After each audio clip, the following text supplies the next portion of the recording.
الحمدللہ رب العالمین والصلاة والسلام علی سید المرسلین۔ قرآن حکیم کلاس میں آج ہم سورۃ النساء کی آیت نمبر 101 تا 104 کو انشاءاللہ سمجھیں گے۔ گزشتہ نشست کے اختتام پر اس بات کی طرف اشارہ کیا گیا تھا کہ منافقین کو تین چیزیں بڑی بھاری معلوم ہوتی ہیں۔ ایک یہ کہ اللہ اور رسول کی ہر شعبہ میں اطاعت کرنا، دوسرا راہ خدا میں جہاد و قتال کرنا، اور تیسرا ہجرت کرنا۔ یہ وہ تین چیزیں ہیں جن سے دنیا میں خلافت بھی حاصل ہوتی ہے اور آخرت میں درجات بھی حاصل ہوں گے۔ چونکہ یہ تینوں کام اللہ کی رضا حاصل کرنے والے انجام دیتے ہیں اور ان کو ان کاموں کے لیے سفر بھی کرنے پڑتے ہیں اور دشمنوں سے ٹکراؤ کا خوف بھی ہوتا ہے۔ تو مجاہد اگر یہ پوچھنا چاہے کہ سفر میں کس طرح نماز ادا کروں اور بوقت جنگ نماز کیسے ادا کروں، تو آنے والی آیات میں اسی کا جواب حاصل ہو جائے گا۔ وَإِذَا ضَرَبْتُمْ فِي الْأَرْضِ فَلَيْسَ عَلَيْكُمْ جُنَاحٌ أَن تَقْصُرُوا فِي الصَّلَاةِ، اور جب تم زمین میں سفر کرو تو تم پر کوئی گناہ نہیں اگر تم نماز میں کچھ کمی کر لیا کرو۔ یعنی سفر میں ہو تو نماز میں کمی کر لیا کرو۔ تو یہ جو قصر نماز ہے، اس کے بارے میں مجھ سے عمومی طور پر 5 سوالات کیے جاتے ہیں۔ پہلا یہ کہ کتنے سفر کا ارادہ ہو تو قصر نماز ادا کی جائے۔ دوسرا، کتنے دن کے قیام یعنی ٹھہرنے کا ارادہ ہو تو قصر نماز پڑھی جائے۔ کون سی نمازوں میں کتنی کمی کی جائے۔ کیا سفر میں نماز میں کمی کرنا ضروری ہے یا پوری بھی ادا کر سکتے ہیں۔ اور 5واں سوال یہ ہوتا ہے، کیا سنتیں اور نوافل بھی ادا کر سکتے ہیں یا نہیں۔ تو ان 5 سوالات کے مختصر جوابات میں آپ کے سامنے بھی ذکر کر دیتا ہوں جو گاہے بگاہے مجھ سے ہوتے رہتے ہیں۔ چونکہ یہ تفسیر قرآن حکیم کلاس ہے، یہ موقع نہیں ہے کہ احادیث و روایات پر بحث کی جائے۔ جس کو کسی سوال کے جواب پر دلائل درکار ہوں وہ الگ سے رابطہ کر سکتا ہے۔ تو بہرحال مذکورہ 5 سوالات کے جوابات بالترتیب سن لیجئے۔ نمبر 1، اگر کوئی 48 میل جو 77 کلومیٹر 77 کلومیٹر بنتے ہیں، اتنے سفر کے ارادے سے شہر سے کوئی نکلا ہو تو ایسا شخص قصر نماز ادا کرے گا۔ نمبر 2، اگر اتنے سفر پر کسی علاقہ میں 15 دن سے کم ٹھہرنے کا ارادہ ہو پھر قصر نماز ادا کرے گا۔ اگر 15 دن یا اس سے زائد ٹھہرنے کا ارادہ ہو تو پھر پوری نماز ادا کرنی ہوگی۔ تیسرے سوال کا جواب یہ ہے کہ قصر نماز میں نماز ظہر، عصر اور عشاء کے 4 فرض کی بجائے 2 فرض ادا کریں گے۔ نماز فجر کی 2 رکعت، مغرب اور وتر کی 3 رکعت جو ہیں وہ اتنی ہی ادا کرنی ہوں گی۔ چوتھے سوال کا جواب یہ ہے کہ قصر نماز میں رکعتوں میں کمی کرنا یہ واجب ہے، پوری رکعت ادا کریں گے، پوری رکعتیں ادا نہیں کریں گے۔ کہ بندہ یہ سوچنے لگ جائے کہ میں اگر پوری پڑھوں تو مجھے پورا اجر مل جائے گا، نہیں، یہ کمی کرنا رکعت میں سفری نماز میں یہ واجب ہے، پوری رکعتیں ادا نہیں کریں گے، جتنی سمجھا دیا اتنی ادا کریں گے۔ اور 5ویں سوال کا جواب یہ ہے کہ قصر نماز میں سنتیں اور نوافل بھی ادا کر سکتے ہیں اور چھوڑنے کی بھی اجازت ہے، لیکن فجر کی سنتوں کی ادائیگی کا اہتمام کرنا چاہیے۔ تو یہ ہے نماز میں کمی کرنے کی شرائط، قواعد و ضوابط اور حدود و قیود جو میں نے ذکر کر دی ہیں۔ بہرحال آیت کی طرف واپس آئیں۔ اللہ تعالیٰ فرما رہے ہیں کہ اگر تم زمین میں سفر کرو تو تم پر کوئی گناہ نہیں اگر تم نماز میں کچھ کمی کر لیا کرو۔ ان خفتم ان یفتنکم الذین کفروا، اگر تمہیں اندیشہ ہو کہ کافر تمہیں نقصان پہنچائیں گے، یعنی حالت جنگ میں یہ خوف اور اندیشہ ہوتا ہے کہ اگر پورا لشکر باجماعت ادائیگی میں مصروف ہو جائے تو کافر موقع سے فائدہ اٹھا کر حملہ کر دے اور تمہیں نقصان پہنچائے۔ آیت کے اس حصے سے بعض مفسرین کا خیال ہے کہ یہاں نماز میں جو کمی کرنے سے مراد عام سفری نماز مراد نہیں ہے، بلکہ صلاۃ الخوف ہی مراد ہے۔ یعنی دشمن کا خوف ہو، اس کے نقصان پہنچانے کا اندیشہ ہو تو نماز کیسے ادا کریں گے، یہ آگے آ جائے گا اس کا طریقہ۔ ان الکافرین کانوا لکم عدوا مبینا، بے شک کافر تمہارے کھلے دشمن ہیں، یعنی موقع ملے گا تو ضرور نقصان پہنچائیں گے۔ اب آگے اگلی آیت میں صلاۃ الخوف کا طریقہ۔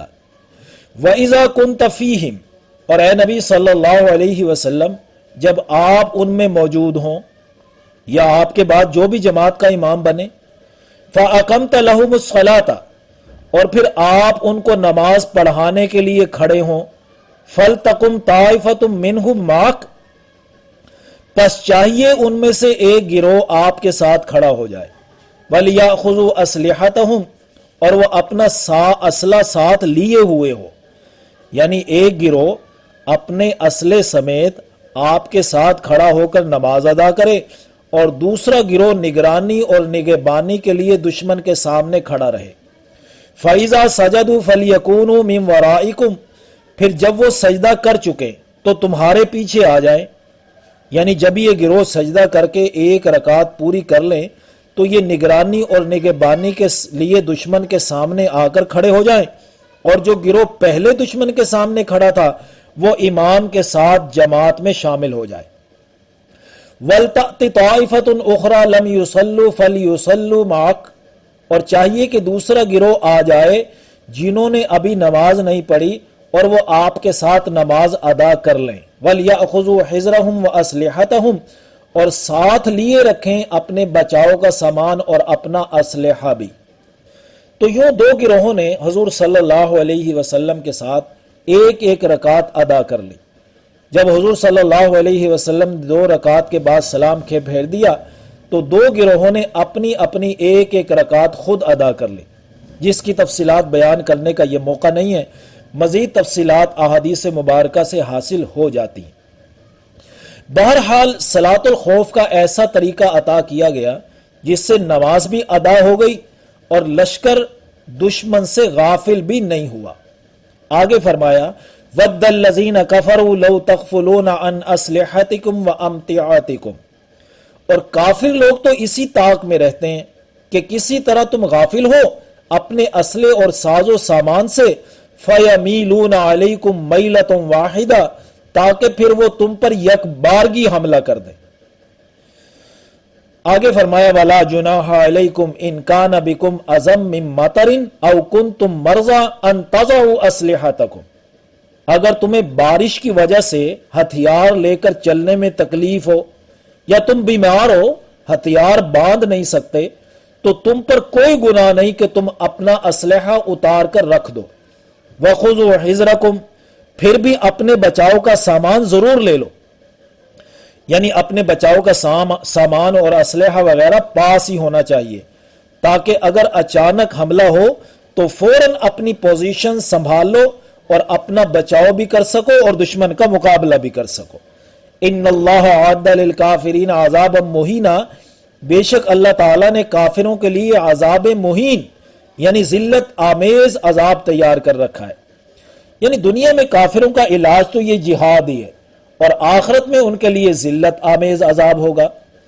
فَإِذَا قَضَيْتُمُ الصَّلَاةَ، پھر جب تم نماز خوف ادا کر چکو، فَاذْكُرُوا اللَّهَ قِيَامًا وَقُعُودًا وَعَلَى جُنُوبِكُمْ، پھر اللہ کا ذکر کرو کھڑے بیٹھے اور لیٹے ہوئے، یعنی ہر حالت میں جس رب کی رضا کے لیے لڑ رہے ہو نا، اس کا خیال، اس کا ذکر بوقت جنگ ہر حالت میں کرتے رہو، اپنی زبانوں، ذہنوں اور دلوں کو اس کے ذکر سے تازہ رکھو۔